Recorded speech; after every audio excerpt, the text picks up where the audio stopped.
Presiden Joko Widodo, Gibran Rakabuming Raka, pernah tercatat sebagai pemegang saham dan komisaris PT Rakabu Sejahtera yang saat ini telah digantikan adiknya, Kaesang Pangarep. Namun saham perusahaan mebel ini tidak hanya dimiliki keluarga Jokowi. Juga ada saham PT Toba Sejahtera milik keluarga Luhut Binsar Panjaitan.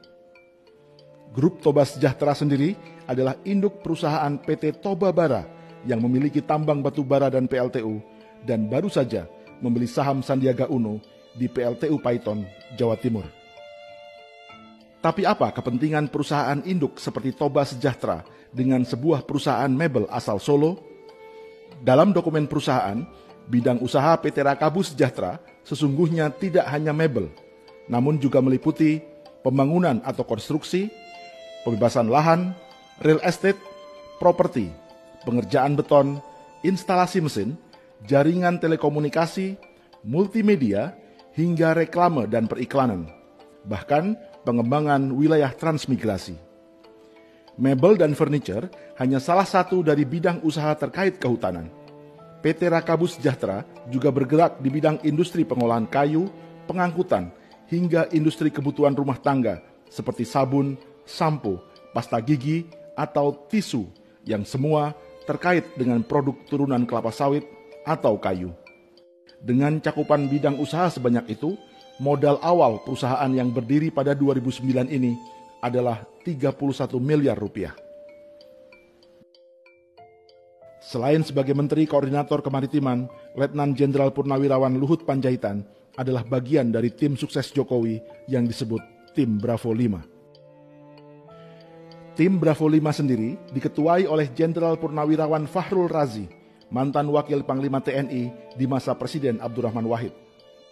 Fahrul Razi juga menjabat komisaris di induk perusahaan PT Toba Sejahtera, selain di perusahaan tambang pemerintah PT Antam. Pensiunan jenderal yang lain di tim Bravo 5 kubu Jokowi adalah Suwaidi Marasabesi, mantan Kepala Staf Umum TNI. Ia tercatat sebagai komisaris PT Kutai Energi yang menambang batu bara di Kutai Kartanegara, Kalimantan Timur. PT Kutai Energi adalah anak perusahaan PT Toba Sejahtera yang sahamnya dimiliki keluarga Luhut Panjaitan. Tanpa melihat afiliasi politik, inilah sebagian jenderal TNI dan Polri yang jejaknya sedang dan pernah berada di perusahaan tambang batubara.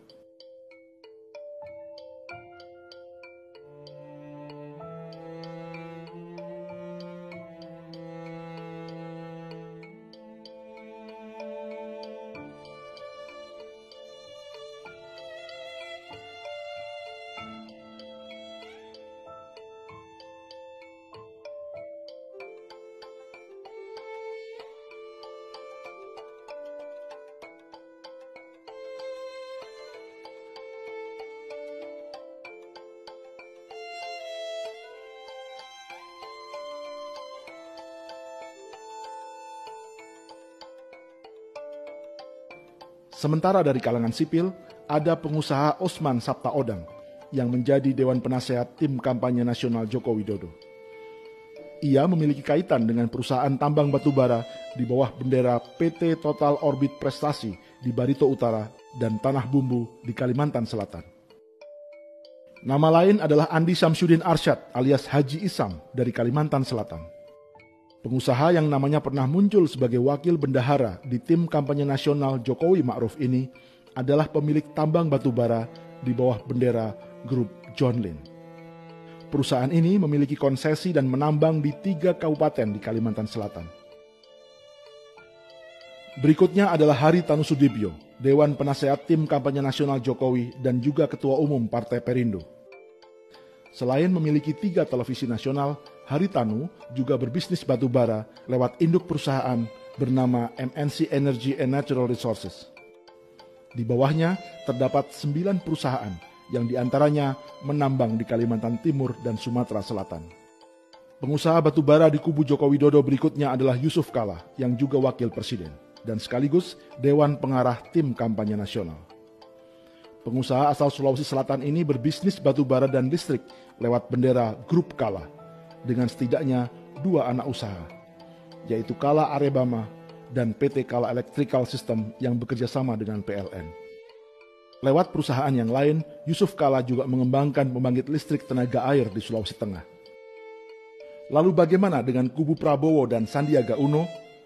Prabowo Subianto tercatat sebagai pemilik Nusantara Energy Resources yang menaungi 17 anak perusahaan. Adapun Sandiaga Uno adalah pemegang saham Grup Saratoga yang juga pernah menjadi Direktur Tambang Batubara PT Multi Harapan Utama di Kutai Kartanegara. Lubang tambang perusahaan ini ikut menelan korban jiwa.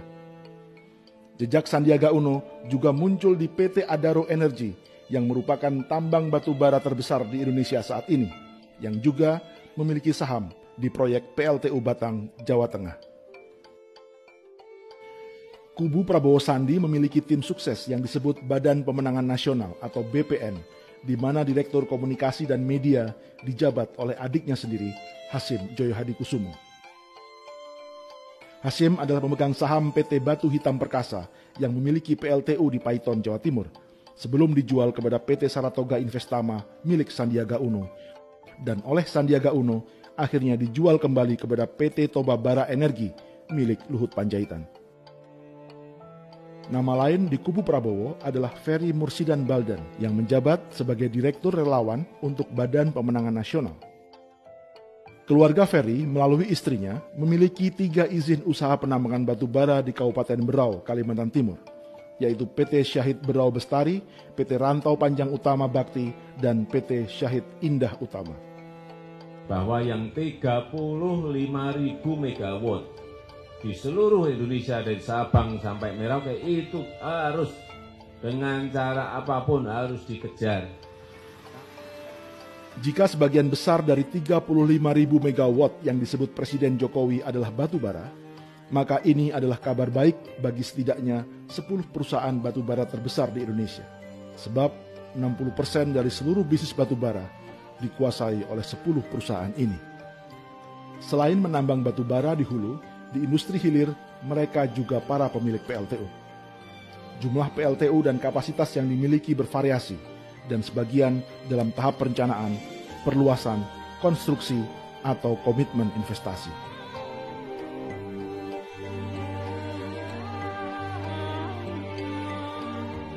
Sebagian besar mereka memang tercatat di Bursa Efek Indonesia.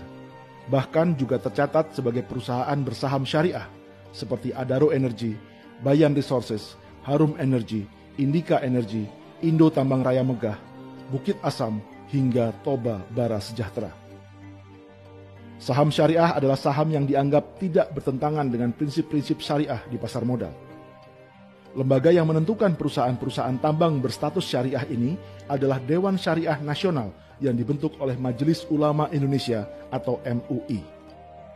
Lantas siapa yang memimpin Dewan Syariah Nasional MUI? Calon Wakil Presiden Ma'ruf Amin yang juga Ketua MUI. Ma'ruf juga tercatat sebagai Dewan Pengawas Syariah di sejumlah bank seperti Bank Syariah Mandiri, BNI Syariah, Bank Mega Syariah, dan Bank Muamalat. Itu belum termasuk Dewan Pengawas Syariah di 3 perusahaan asuransi, Mega Insurance, Bringin Life, dan BNI Life Insurance. Di Bank Muamalat, di mana Ma'ruf tercatat sebagai Dewan Pengawas Syariahnya, baru-baru ini hendak mendapat bantuan modal dari sebuah konsorsium yang salah satunya bernama Links Asia. 3 nama di perusahaan investasi asal Singapura itu sendiri juga tidak jauh dari lingkaran bisnis batubara. Rizal Rishad pernah tercatat sebagai pendiri PT Berau Coal Energy yang menambang di Kalimantan Timur. Jamal Atamimi adalah komisaris di PT Toba Bara Sejahtera. Sementara Diki Yordan adalah direktur di Toba Bara.